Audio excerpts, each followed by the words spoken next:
Hello everyone and welcome. Today I want to make a video about the Deadlock protocol and the new weapons and warframes that you can get in it. In this video I'm going to be starting from a point where you've completed the Deadlock protocol quest. So at this point you're going to wonder how to start farming the new parts for Protea and the new guns that just came out. So before I go over that, I'm just going to give a brief little teaser of the guns. You have the Velox, which is Protea's signature gun. This one you can actually just buy the blueprint right out of the marketplace. The two weapons are the Stahlta, which fires a steel rod of radiation, and the other one is going to be the Stropha. This one's just a new melee weapon. Both of these weapons are going to be acquired from the new rework of the Jackal fight, which I'm about to cover for you guys. This fight is taking place on Fossa and Venus. So there's a lot of cutscenes for this new fight, and unfortunately every time you get into a cutscene on this new fight, it'll remove all of your buffs. The fight is not that hard at all. What I believe it is it's just a waiting game. The main mechanic of the fight is to survive this AoE barrage as it layers one step at a time. And it's also to use your Parazon when they prompt you to, which is right now. I didn't get it off, somebody else got it off before me.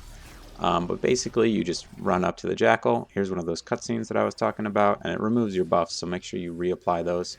So he goes up in the air, and he does this laser spin around the room. What I've found to work best is just to go into your operator and go into void mode.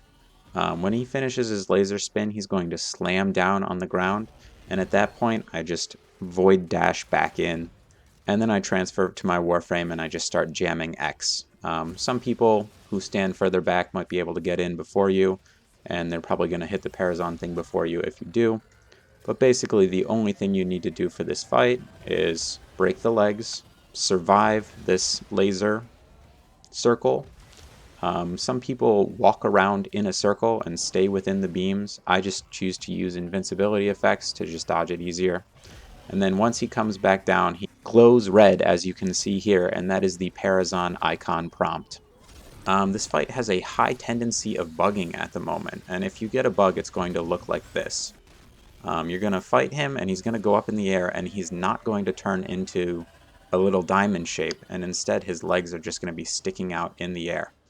If you see him like this and his legs are sticking out in the air, he is bugged. So there's only one way to fix it from what I've seen, and that's the host leaving and triggering a host migration. Otherwise, there's no way to fix it. He just stays up in the air. There's no way to damage him. There's no way to end the fight. Sometimes you can ask your host to leave. Some people might be against it. Some people might just leave automatically as soon as they notice things are going wrong.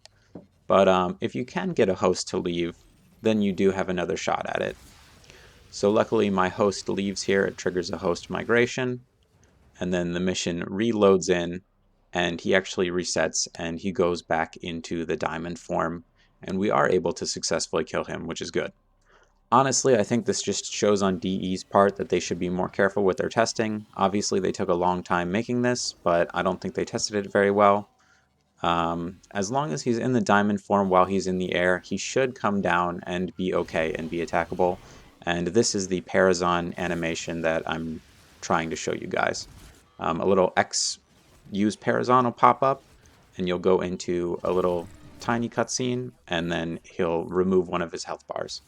So here's just another clip showing off that Parazon attack. If you do kill the boss, the blueprints drop off the boss, and I'm pretty sure they have a 30% drop chance off the boss and then a 50-50 for either weapon. So after you've farmed the Jackal a few times, the other thing that you're going to want to be working on right now is the new Protea blueprint. Protea just got released as part of the Deadlock Protocol quest, and I'm assuming everybody's completed the quest at this point. If you haven't, I do have a guide video up on that you can check out on my channel. But they don't exactly explain how you're going to get the components, like the neuroptics in the systems. Completing these Granum Void missions is actually how you get all the components that you need to build all of the new weapons and the Protea Warframe. These Granum coins actually have 3 tiers, like a level 1, 2, and 3, and they drop the systems. In this one, I got a systems from a level 3 key. So at this point, I'm going to attempt to show you guys how to farm out these Granum crowns. Right now we start up a mission and we go to Hydra on Pluto, which is a level 31 plus capture mission. So the level of the mission that you're doing actually controls what crown drops, and these crowns always have a guaranteed drop of 1 per mission as long as it's on the new Fortuna tile set. The coins will spawn in a 2 to 4 minute window in any non-endless mission and a 5 to 8 minute window in any endless mission. And when it does spawn, you're going to get a prompt on the right hand side of the screen, which will be a Corpus Treasurer prompt. You can see in this video I actually use Necros, and Necros does have a chance of causing an extra coin to drop from what I've seen. These coins have 3 different tiers. The first tier is just a regular Garum crown. The second tier is an exemplar Garum crown, and the third tier is a zenith Garum crown, and they are actually decided on by the level of the mission that you're completing. So a regular mission is going to be level 1 to 15, 15 to 30 is going to be the exemplar crowns, and 31 plus is going to be the zenith crowns. So now I'm going to show you how to use these crowns and actually get the pieces that you're looking for from these Garum voids. So in this mission right here, we use a zenith crown, and basically you run around and you kill specters and you charge up your Zorus, just like in the quest, and you use it to free the captive Vox Solaris prisoners. Just throw out a heavy attack and then detonate it to free the prisoners. Freeing all 3 prisoners and then getting the required amount of kills is all you have to do for these. Otherwise, as long as you get enough kills and you free all of the Vox Solaris prisoners, you should get 3 out of 3 rewards as shown here. So right here you can see us successfully completing the void. This was a rank 3 void, and you can see the drops that come out of it are the Protea systems. Each tier of these Garum coins actually gives a different tier of items. So the Neuroptics, Chassis, and Systems are all on different tiers of the Garum coins, so you do unfortunately have to do all of them.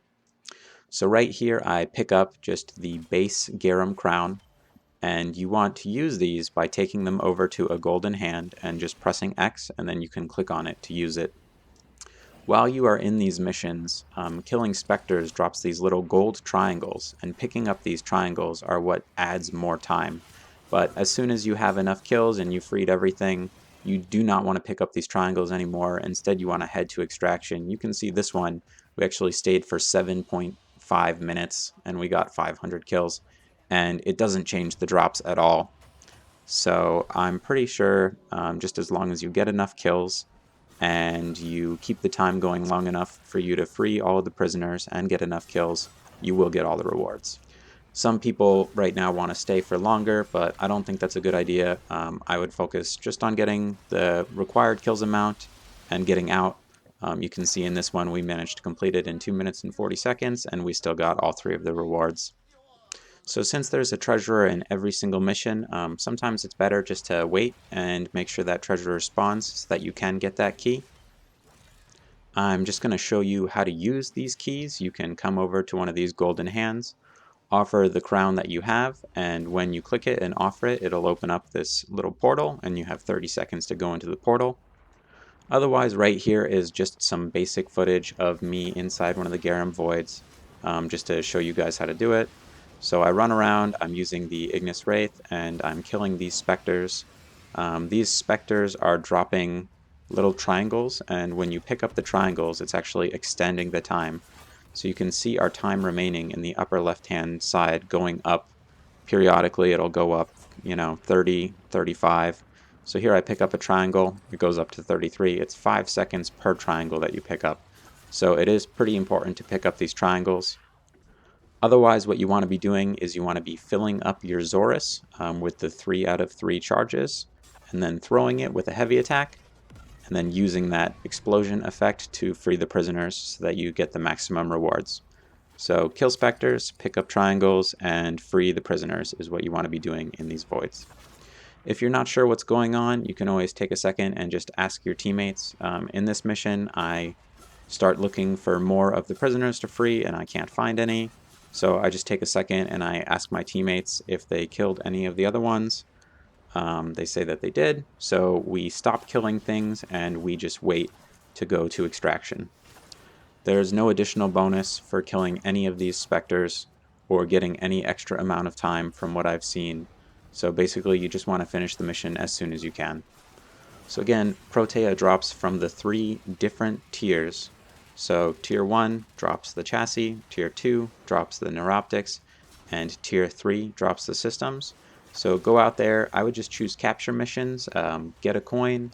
I would turn in the coin in the same mission, and just get the 3 check marks by freeing all the guys and turn your stuff in. And hopefully you should be getting the items that you need to complete Protea and the new weapons. That's it, and thank you for watching, and I hope you guys all finish your farm and have a good one.